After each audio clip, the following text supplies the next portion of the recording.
12वीं पास पे Indian coast guard नाविक जनरल ड्यूटी यानी जीडी की जो वैकेंसी निकाली गई है 260 पदों पे। अगर आप 12वीं पास हैं, फिजिक्स और मैथ आपका विषय है 12वीं में, तो आप फॉर्म को अप्लाई कर सकते हैं। परसेंटेज की कोई यहाँ पे रिक्वायरमेंट नहीं है। अब 12वीं जो है फिजिक्स और मैथ कितना भी परसेंट से पास है तो आप फॉर्म को अप्लाई कर सकते हैं। आपकी उम्र 18 से 22 वर्ष होनी चाहिए तो आप फॉर्म को अप्लाई कर सकते हैं। यहाँ डेट ऑफ बर्थ का जो है लिमिट भी दिया हुआ है और अपर एज में भी छूट मिलता है 5 ईयर्स SC/ST को और 3 ईयर्स OBC को, तो आप यहाँ पे फॉर्म को अप्लाई कर सकते हैं। इस वीडियो में हम जानेंगे कैसे आपको फॉर्म को भरना है स्टेप बाय स्टेप। मैं आपको जो एक लाइव फॉर्म फिल करके बताऊंगा ताकि आपको फॉर्म फिल करने में किसी प्रकार की मिस्टेक ना हो और आप इजीली जो है फॉर्म को अप्लाई कर सके।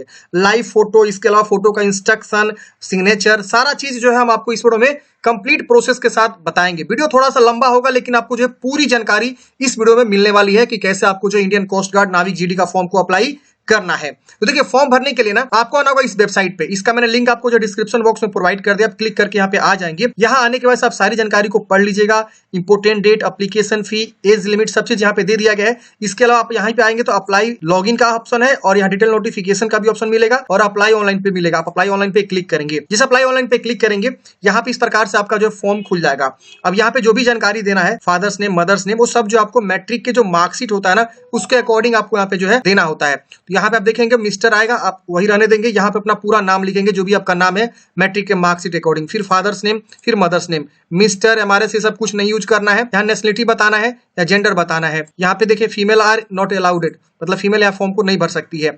यहाँ ईमेल आईडी आपको लिखना है, फिर ईमेल आईडी को कंफर्म करना है।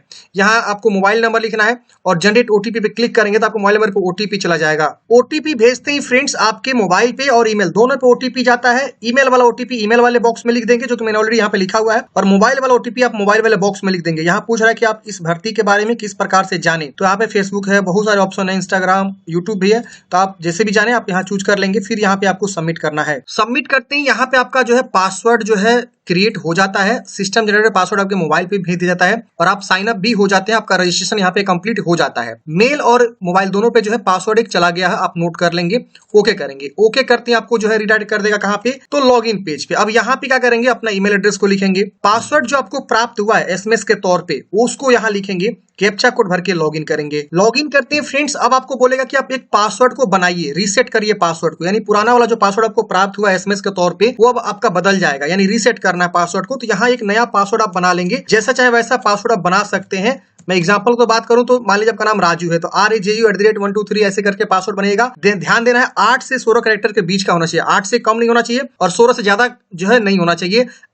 Lower upper case special character वगैरह यूज करके पासवर्ड को क्रिएट करेंगे। फिर इस कैप्चा कोड को आपको भरना है जैसे यहाँ पे लिखा हुआ है, आप भरेंगे। उसके बाद से कंटिन्यू करेंगे। आपका पासवर्ड जो यहाँ पे रीसेट हो जाएगा इस प्रकार से। देखिए पासवर्ड रीसेट सक्सेसफुली, आपको ओके करना है तो कंटिन्यू करते हैं। आपका पासवर्ड जो है रीसेट हो जाता है। अब यहाँ देखेंगे तो आपको इस प्रकार से जो है आप डायरेक्टली लॉगिन भी हो जाते हैं। अब आपका यहाँ पे फॉर्म जो है खुल जाता है। यहाँ पे आपको ये सारे स्टेप्स को कंप्लीट करने हैं, तो एक एक चीजों को बताऊंगा। वीडियो को लास्ट तक देखिए ताकि आपको सारी इंफॉर्मेशन समझ में आ सके। यहाँ से भी एडवर्टाइजमेंट को डाउनलोड करके पढ़ सकते हैं।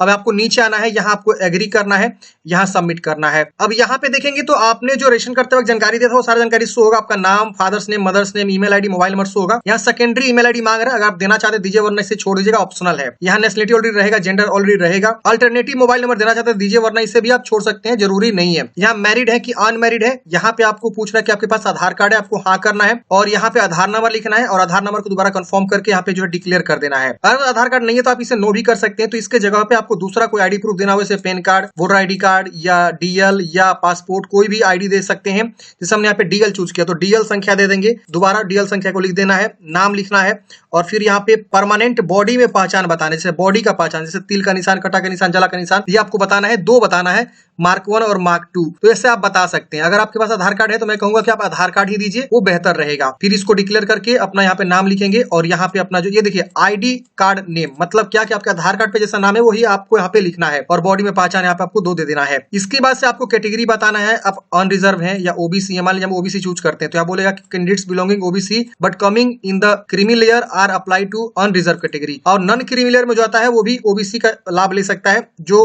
क्रीमी लेयर में आएगा वो इसका अनरिजर्व में काउंट करे जाएंगे। अब ओबीसी नॉन क्रीमिलियर की जानकारी यहाँ पे आपको देना होगा, जैसे कि आपको बताना होगा कि आपका जो है सर्टिफिकेट कब इशू हुआ है, और ये सेंट्रल लेवल का, क्योंकि वैकेंसी जो है सेंट्रल लेवल का, मिनिस्ट्री ऑफ डिफेंस की वैकेंसी है, तो आपको सेंट्रल लेवल का ओबीसी देना होगा अगर आप ओबीसी से आते हैं तो। और यहाँ पे कैटेगरी सर्टिफिकेट की वैलिडिटी क्या है, वैलिडिटी डेट मेंशन है उस पे, तो आप इसको चूज करके, और कब एक्सपायर हो रहा है आपका ओबीसी एनसीएल वो बता देंगे, नहीं मेंशन है तो इसको आप चूज कर लीजिएगा। तो यहाँ पे आपको ऐसे भरना है। अगर आप मान लीजिए यहाँ पे आते हैं ईडब्ल्यूएस, तो ईडब्ल्यूएस से आपको यहाँ पे जो है आपका बनवाना है, जो कि 2025 तक वैलिड हो।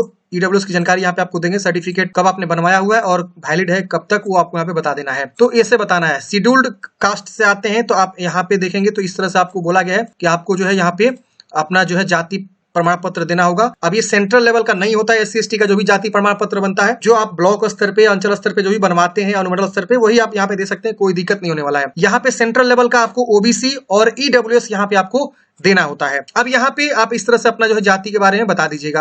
अब यहाँ डेट ऑफ बर्थ की चॉइस करना, आप डेट ऑफ बर्थ यहाँ से ओपन होगा कैलेंडर, आप यहाँ से पहले ईयर को कंफर्म करेंगे, फिर आपका मंथ आएगा, फिर आपको डेट चूज कर लेना है। यहाँ proof of date of birth में आप क्या देना चाहते हैं, बर्थ सर्टिफिकेट देना चाहते हैं या 10वीं क्लास का मार्कशीट देना चाहते हैं, तो दोनों में से कोई भी आप दे सकते हैं। जैसे हमने यहाँ पे 10वीं क्लास का मार्कशीट चूज किया, तो यहाँ 10वीं क्लास का मार्कशीट आपको अपलोड करना होगा। अगर हम बर्थ सर्टिफिकेट बनवाए हैं तो बर्थ सर्टिफिकेट चूज करेंगे, तो बर्थ सर्टिफिकेट यहाँ पे हमको अपलोड करना होगा। तो जो भी आप यहाँ देना चाहते हैं बर्थ सर्टिफिकेट के प्रूफ के तौर पे, वो आप यहाँ पे चूज करके उसका डॉक्यूमेंट्स यहाँ पे आपको अपलोड करना है। जो भी डॉक्यूमेंट्स आप यहाँ अपलोड करेंगे वो 50 से 150 केबी के बीच होना चाहिए, जेपीजी फॉर्मेट में ही आपको अपलोड करने हैं। एज रिलैक्सेशन आपको चाहिए तो यहाँ पे यस कर दीजिएगा, अगर आपको फी माफ है तो यहाँ पे ऑटोमेटिक रहेगा। अब यहाँ पे देखेंगे तो आईडी प्रूफ, यानी जो आप यहाँ आईडी प्रूफ दे रहे हैं जानकारी, जैसे हम यहाँ पे आधार कार्ड दे रहे हैं, तो आधार कार्ड यहाँ पे अपलोड करना है। और आधार कार्ड अपलोड करेंगे तो विशेष ध्यान दीजिएगा, फ्रंट और बैक दोनों एक पेज पे दिखना चाहिए, जो भी आप जेपीजी फॉर्मेट में बना रहे हैं। अगर आप यहाँ पे जो है दूसरा आईडी प्रूफ दे रहे हैं, जैसे कि आपके पास यहाँ नो करके और यहाँ आप चूज करते हैं वोटर आईडी कार्ड, तो वोटर आईडी कार्ड यहाँ पे आपको अटैच करना है। अगर आप चूज करते हैं पासपोर्ट, तो पासपोर्ट यहाँ पे आपको अटैच करना होगा।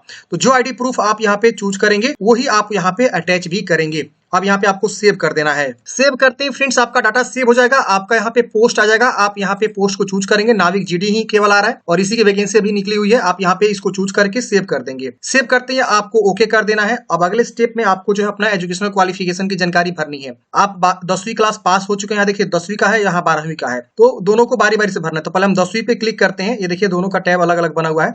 तो पहले हम 10वीं की जानकारी भरेंगे और उसके वजह से 12वीं की। तो पहले हम 10वीं पे क्लिक किए हुए हैं, यहाँ पे आपको बताना है 10वीं पास है, पास। आपका बोर्ड कौन सा है, यहाँ से सभी बोर्ड आएंगे, आप अपना बोर्ड चूज करेंगे और यहाँ सर्टिफिकेट नंबर आपको 10वीं का दे देना है। अब यहाँ पे आपको पूछ रहा है कि आपका परसेंटेज है, तो परसेंटेज चूज करिए। पासिंग ईयर बताइए, यहाँ से जो भी आपका पासिंग ईयर रहा है आप यहाँ से चुनाव कर लेंगे, जो भी आपका रहा है। उसके वजह से आपके पास कोई एडिशनल मार्कशीट है 10वीं क्लास का, जैसे बहुत सारे लोग क्या होते हैं ना कि कुछ मार्क्स कम हो जाते हैं, फेल हो जाते हैं किसी विषय में, तो वो जो है दोबारा एग्जाम देके पास होते हैं। तो इस प्रकार के आप कंडीशन में है तो आप यहाँ पे यस करके और दूसरा मार्कशीट को भी अटैच करेंगे, नहीं तो नो कर दीजिएगा। How many subjects were in 10th, आपके 10th में कितने सब्जेक्ट्स हैं, 5, तो 5, 6 है तो 6, इस तरह से आप यहाँ पे बता देंगे। अब यहाँ पे आपको क्या करना है ना, ऐड सब्जेक्ट पे क्लिक करना है और सभी सब्जेक्ट का नाम यहाँ पे आपको लिखना है। जैसे मान लीजिए आपको हिंदी पढ़े तो हिंदी आप यहाँ चूज करेंगे। ऑब्टेन्ड मार्क्स, हिंदी में आपको 80 नंबर मिला है 100 में, आप यहाँ 100 लिख के ऐड कर देंगे। फिर आप पढ़े हैं मान लीजिए मैथ, तो आप मैथमेटिक्स चूज करेंगे, आपको मिला इसमें 70, 100 का होता है, ऐड कर दीजिएगा। तो सभी विषय को आप जो यहाँ पे क्या करेंगे, ऐड कर लेंगे, जो भी आपका विषय है। इस प्रकार से आपको बारी बारी से ऐड कर लेना है पांचों विषय का। मैट्रिक की जानकारी ऐड करने के बाद यहाँ पे आपको सेव कर देना है। ये भी डाटा आपका देखेंगे तो 10वीं की जानकारी सेव हो जाएगा। अब आपको यहाँ पे 12वीं की जानकारी को ऐड करना है, तो हम 12वीं वाले ऑप्शन पे आ जाते हैं और यहाँ पे हमको बताना है कि 12वीं पास है, हाँ कर देना है। बोर्ड का नाम आएगा, बोर्ड का नाम यहाँ से चूज करेंगे। सर्टिफिकेट नंबर आपको जो भी है यहाँ पे बता देना है। उसके वजह से परसेंटेज है कि सीजीपीए आपको बताना है। कब आप पासिंग ईयर है आप ये बता देंगे और आपके पास कोई एडिशनल मार्क्स है तो यस करेंगे वरना नो करेंगे। फिर आपको बताना है कौन कितने सब्जेक्ट आपने 12वीं पढ़े हुए हैं वो आप यहाँ बता देंगे। पहले फिजिक्स का बोल रहा है कितना मार्क्स आपको मिला हुआ है, कितना में, फिर आपको मैथ का बोल रहा है कितना में कितना मार्क्स मिला हुआ है। अब यहाँ पे ऐड पे क्लिक करेंगे तो और भी बहुत सारे विषय ऐड करने का आ जाएगा। आप बारी बारी से सबको क्या करेंगे यहाँ पे जो है ऐड कर लें। तो हम यहाँ पे जो है बाकी विषय को भी यहाँ पे ऐड कर लेते हैं। तो हमने यहाँ पे जो है 12वीं की जानकारी को भी यहाँ पे ऐड कर लिया है। अब इसे भी कर देते हैं सेव। अब देखिए भी डाटा सेव हो गया। अब हमारा जो है अगला स्टेप आ जाता है कम्युनिकेशन डिटेल्स, मतलब क्या कि आप अपना एड्रेस को भरना है। तो परमानेंट एड्रेस पूछ रहा है, तो पहले आप अपना परमानेंट एड्रेस बताएंगे। हाउस या स्ट्रीट बोल रहा है, तो हाउस नंबर पता है तो भरिए, वरना स्ट्रीट है तो स्ट्रीट भी बता सकते हैं, लैंडमार्क है तो भरिए, वरना इसे भी आप यहाँ पोस्ट लिख सकते हैं या थाना लिख सकते हैं, ऐसे करके आप लिखना होगा। जैसे बहुत सारे लोग गांव से आते हैं, तो गांव में मान लिया आपका नाम, गांव का नाम रामपुर है तो विलेज रामपुर, ऐसे देख रहे ना। पोस्ट जो भी आपका है तो आप पोस्ट यहाँ पे क्या करेंगे लिख देंगे। तो ऐसे आपको क्या करना होता है, अपने एड्रेस को भरना होता है। जो भी पोस्ट है आप यहाँ पोस्ट का नाम लिख दीजिएगा। फिर यहाँ ये स्टडी कोड बोल रहा है तो छोड़ दीजिएगा, मैंडेटरी नहीं है।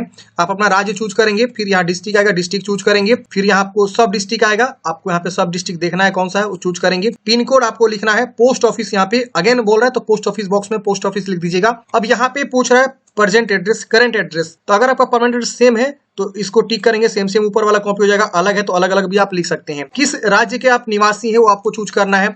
फिर यहाँ पे आपको बताना है कि आपका जो है कौन सा जो है डोमिसाइल डिस्ट्रिक्ट है, डिस्ट्रिक्ट भी आपको चूज करना है। डोमिसाइल सर्टिफिकेट मांग रहे हैं, निवास प्रमाण पत्र की भी जानकारी आपको देना होगा, तो निवास का सर्टिफिकेट नंबर आपको लिख देना है। फिर आपका जो है इशू डोमिसाइल सर्टिफिकेट, कब आपका जो डोमिसाइल इशू हुआ है ये भी आपको यहाँ पे बता देना है, जो भी आपका डेट है। उसकी वजह से निवास प्रमाण पत्र यहाँ पे चूज कर लेना है। जेपीजी में 50 से 150 KB के बीच आपको निवास प्रमाण पत्र को यहाँ पे अटैच करना है जेपीजी में।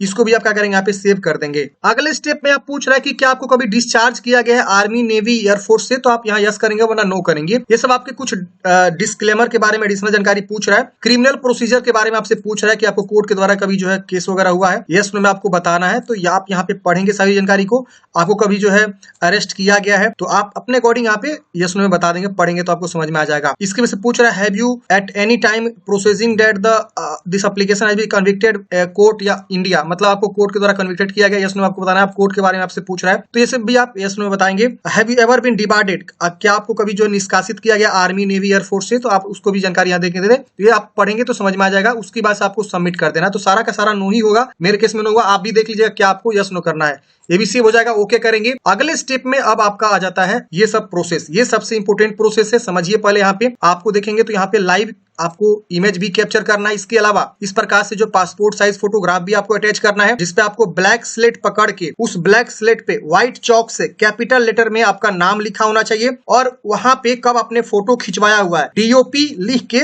और आपको जो है फोटो जिस दिन खिंचवाया हुआ है उसका डेट भी लिखा होना चाहिए। तो हाल ही का आपको जो है फोटो यहाँ पे लगाना है, ध्यान दें, पुराना फोटो नहीं लगाना है। और यहाँ पे आपको जो है सिग्नेचर को स्कैन करना है, और यहाँ लेफ्ट हैंड थंब इंप्रेशन को स्कैन करना। देखिए यहाँ पे एग्जांपल दिया हुआ है, अंगूठे का निशान लेफ्ट वाला, बाएं हाथ के अंगूठे का निशान। अब यहाँ पे आपको ये सब कैप्चर भी आपको करना है लाइव वाला। अब देखिए पहले हम क्या करते हैं, इसको अपलोड कर लेते हैं, उसके बाद ही आपका यहाँ पे जो है ये कैप्चर होगा लाइव वाला। अब ध्यान देना ये भी है कि जो भी पासपोर्ट साइज फोटोग्राफ आप अपलोड करेंगे उसका जो फाइल नेम है वो आपको पासपोर्ट _ फोटोग्राफ नाम से सेव होना चाहिए। सिग्नेचर का फाइल नेम आपका जो है सिग्नेचर के नाम से सेव होना चाहिए। थंब इंप्रेशन का फाइल नेम जो है आपका थंब _ इंप्रेशन के नाम से सेव होना चाहिए। मैं आपको दिखाना चाहूंगा, जैसे आप यहाँ पे देख सकते हैं पासपोर्ट _ फोटोग्राफ के नाम से हमने इसे जो है किया हुआ है। आप भी इसे रीनेम कर लीजिएगा। यहाँ पे जैसे जैसे यहाँ पे लिखा गया है ना, ये बताया गया कि पासपोर्ट का रीनेम क्या होना चाहिए, फाइल नेम, तो इसी तरह से आपको यहाँ पे कर लेना है, रीनेम कर देना है। सिग्नेचर का सिग्नेचर और थंब का थंब _ इंप्रेशन, तो इसी से आपको यहाँ पे क्या करना है, अपलोड करना है। चलिए हम इसे अपलोड कर लेते हैं। फोटो सिग्नेचर अपलोड करने के बाद से आप देखेंगे तो यहाँ पे आपको लाइव कैप्चर करना है इमेज को। तो यहाँ पे आपको जो है स्टार्ट कैमरा पे क्लिक करेंगे, यहाँ अलाउ आएगा, अलाउ कर देंगे। अलाउ करते आपका कैमरा ऑन हो जाएगा, और देखिए इस प्रकार से आपका जो है आ रहा है। अब थोड़ा सा ध्यान से समझिए यहाँ पे क्या कह रहा है। ये जो आपको सर्कल दिख रहा है ना, ये रेड करके, इसी सर्कल के अकॉर्डिंग आपको जो है सभी चीजों को कंफर्म करना। अब देखिए बोल रहा है थोड़ा सा आप जो है थोड़ा सा आप नीचे आएंगे ना, यहाँ देखिए बोल रहा है मूव बैक। थोड़ा सा इसको छोटा करता हूँ ताकि आपको समझा सके, देखिए समझिएगा तभी आप जो यहाँ पे कर पाए। बोल रहा है मूव बैक, हम थोड़ा सा पीछे जाएंगे। ये देखिए अब आ गया, ग्रीन हो गया ना। ग्रीन होते यहाँ पे कैप्चर इमेज पे क्लिक करेंगे, हमारा इमेज जो है कैप्चर हो जाएगा। अगर हम थोड़ा सा भी इसके मतलब दायरे से हटेंगे ना साइड में, तो देखिए यहाँ पे रेड हो जाएगा। बोल रहा है मूव बैक, बैक कह रहा है जाने के लिए, देख रहे हैं ना। तो इमेज आपको कैप्चर पे ध्यान देना है, तभी आपका अच्छे से यहाँ पे ग्रीन होगा। जब तक इसके डायरेक्शन के अकॉर्डिंग नहीं चलेंगे आप। अभी देखेंगे ना यहाँ पे रेड और ग्रीन हो रहा है ना। अभी मान लीजिए हम इधर हो जाते हैं या और पास हो जाएंगे तो कहेगा कि मूव बैक, देख रहे हैं ना। या और कोई मतलब हम चले जाते हैं साइड में, तो ये डायरेक्शन यहाँ दे रहा है, मूव बैक या फ्रंट या जो भी है, आपको यहाँ पे डायरेक्शन देगा। और फिर यहाँ पे जैसे ही ये इसके दायरे में आप आ जाएंगे तो ये बोलेगा कि अब आप कैप्चर करिए, देख रहे हैं ना। हम इसके दायरे में आ गए, ग्रीन भी हो गया। अब हम यहाँ पे कैप्चर पे क्लिक करेंगे ना, कैप्चर हो जाएगा इजिली। अब तो ये समझ गए आप। अब आपको समझाते हैं कि आपको बैक में ना आपको क्या करना है ना, कोई भी ऑब्जेक्ट्स नहीं दिखना चाहिए। कोई एक सादे बैकग्राउंड पे चले जाइए, किसी भी दीवार के सामने चले जाइए, कोई ऐसा दीवार के पास जाइए जिसमें कोई सादा बैकग्राउंड हो, व्हाइट हो, येलो, कोई भी बैकग्राउंड हो सकता है, मतलब सादा होना चाहिए, फ्रेश होना चाहिए। और ये भी ध्यान देना आपको कि कोई भी पीछे सामान वगैरह ये सब नहीं दिखना चाहिए। बिल्कुल आपका चेहरा जो है सही साफ सुथरा दिखना चाहिए और चेहरे पे लाइट आनी चाहिए, आपका चेहरा समझ में आए कि कोई भी फोटो देखिए तो आपका चेहरा समझ में आए। तो वैसा आपको फोटो, जैसे मेरे केस में देखिए धुंधलापन हो रहा है, तो थोड़ा मैं यहाँ लाइट जला दूंगा मोबाइल से या कोई और व्यवस्था लगा के, तो हमारा जो है यहाँ पे चेहरा और फ्रेश हो जाएगा। तो हम क्या करेंगे, ये सब व्यवस्था करते हुए ही फोटो को खींचेंगे। तो सबसे बढ़िया है गाँव में आप जाइए, धूप में चले जाइए, सबसे बढ़िया है। मोबाइल से अगर खींचना चाहते हैं तो वो भी आपका हो जाएगा। देखिए थोड़ा सा चेहरा में हमारा जो देखिए आ गया। अब हम यहाँ पे कैप्चर,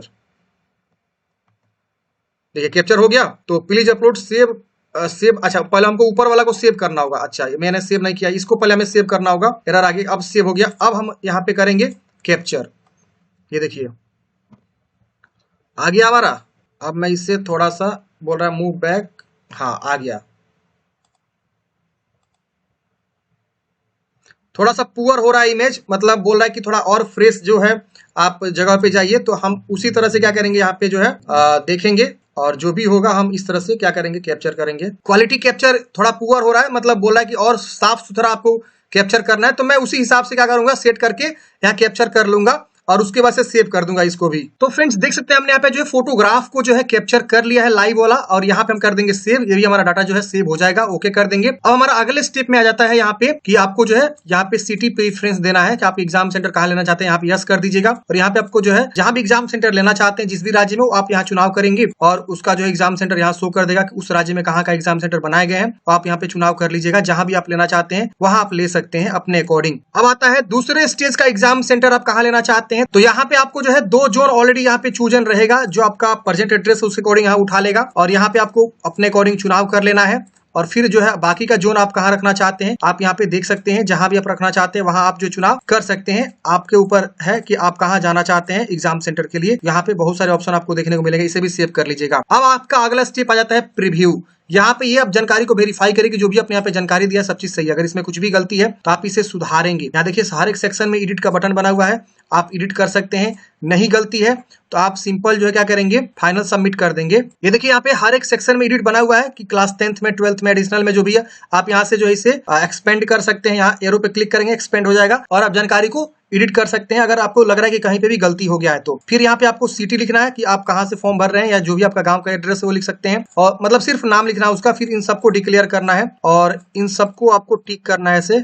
उसके बाद से ये पूछ रहा है कि क्या आपने जो है प्रीव्यू चेक किया हुआ है। आपको यहाँ पे प्रिंट प्रीव्यू पे क्लिक करके देखना ही पड़ेगा पहले, वरना आपका ये सबमिट नहीं होगा। तो हम यहाँ प्रिंट प्रीव्यू पे जो है क्लिक करके देख लेंगे और यहाँ पे पूछ रहा है कि आपने प्रिंट प्रीव्यू देखा, आपको हाँ कर देना है। ये पूछ रहा है कि क्या आप जो एडिट करना चाहते हैं एप्लीकेशन को, आपको यहाँ पे नो कर देना है, नहीं एडिट करना है। ये कह रहा है कि क्या आपने एडिट ऑप्शन का यूटिलाइज किया प्रिंट प्रीव्यू देखने के बाद से, आपको यहाँ पे यस नो में बताना है। इसकी वजह से पूछ रहा है कि आप जो अपना फॉर्म फाइनल सबमिट करना चाहते हैं, यहाँ पे आपको यस कर देना है। तो ऐसा आप देख लीजिए, मैंने यस नो किया, आप भी कर सकते हैं।